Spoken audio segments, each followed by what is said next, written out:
Welcome to ಗುಬ್ಬಿ ಪ್ರಪಂಚ YouTube channel. ಇವತ್ತು ಸಂಜೆಗೆ ಒಂದು ಸ್ವಲ್ಪ ಹೊರಗೆ ಹೊಂಟಿದ್ದು, ತರಕಾರಿ ಸಂತೆ ಮಾಡ್ಕೊಳ್ಳೋದು ಮತ್ತು ಒಂದು ಸ್ವಲ್ಪ ಸಣ್ಣ ಶಾಪಿಂಗ್ ಮಾಡೋದಿತ್ತಂತ ಹೊಂಟಿದ್ದು. ಈ ಬಿಸಿಲೊಳಗೆ ಸಂಜೆಗೆ ಹೋಗೋದು ಬೆಟರ್ ಅಂತ ಹೊಂಟಿದ್ದು ನಾವು. ನೋಡ್ರಿ, ಇನ್ನು ಸ್ಕೂಲ್ ಸುಟ್ಟಿನೂ ಬಿದ್ದಿಲ್ಲ. ಈಗ ಎಲ್ಲ ಮಾಲ್ದೊಳಗೆ ಕಂಪಾಸ್ಗಳು, ಜಾಮೆಟ್ರಿ ಬಾಕ್ಸ್, ಪೌಚ್, ನೀರಿನ ಬಾಟಲ್ ಎಷ್ಟಕ್ಕೂ ತಂದಿಟ್ಟಿದ್ದಾರೆ. ಮತ್ತು ಈಗಂತೂ ಪರ್ಚೇಸ್ ಮಾಡ್ಬೇಕಂದ್ರೆ ಭಾಳ ರೇಟ್ ಅದಾವ. ಫುಲ್ ಕಾಸ್ಟ್ಲಿ ಸ್ಟೀಲ್ ಬಾಟಲ್ಸ್ ಅದು ಎಷ್ಟಕ್ಕೂ ತಂದಿಟ್ಟಿದ್ದಾರೆ. ನಾವು ನಮ್ಮ ಮಗಳಿಗೆ ತೊಗೋಬೇಕು, ಆದರೆ ಈಗಿಲ್ಲ, ಇನ್ನೊಂದು ಸ್ವಲ್ಪ ದಿವ್ಸ ಬಿಟ್ಟು ತೊಗೋತೀವಿ. ಆಮೇಲೆ ಶೂಸ್ ತೊಗೋಬೇಕಂತ ನೋಡಿದ್ನಿ, ಆ ರೇಟ್ ನೋಡಿ ಚಕ್ಕರ್ ಬರತೈತಿ. ಒಂದು ಜೊತೆ ಶೂಸ್ಗೆ 500-600 ರೂಪಾಯಿ ಅಂತ.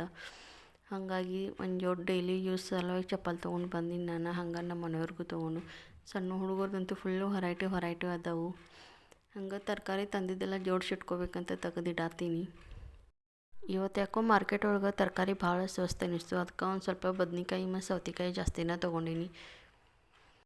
ಆಮೇಲೆ ಸಂಜೆಗೆ ಮನೆಗೆ ಬಂದು ಅಡುಗೆ ಮಾಡಿ ಊಟ ಮಾಡಿ ಮಲ್ಕೊಳಕ್ಕೆ ಫುಲ್ ಲೇಟ್ ಆಯಿತು. ನೋಡಿರಿ, ಇವತ್ತು ರಾತ್ರಿ ನಮ್ಮದು ಊಟದ ಮೆನು ಏನೇನೈತೆ ಅಂತ. ರೊಟ್ಟಿ, ಸೌತೆಕಾಯಿ, ಮಾವಿನಕಾಯಿ, ಆಮೇಲೆ ನುಗ್ಗೆಕಾಯಿ ಸಾಂಬಾರು, ಆಮೇಲೆ ಉದ್ರ ಜುನ್ಕ. ಟಿ ವಿ ಒಳಗೆ ಜಾನ್ವಾರ್ ಹಿಂದಿ ಪಿಕ್ಚರ್ ನೋಡ್ಕೊತ ಊಟ ಮಾಡಿ ಮಸ್ತ್ ಮಲ್ಕೊಂಡು. ಬಾಯ್.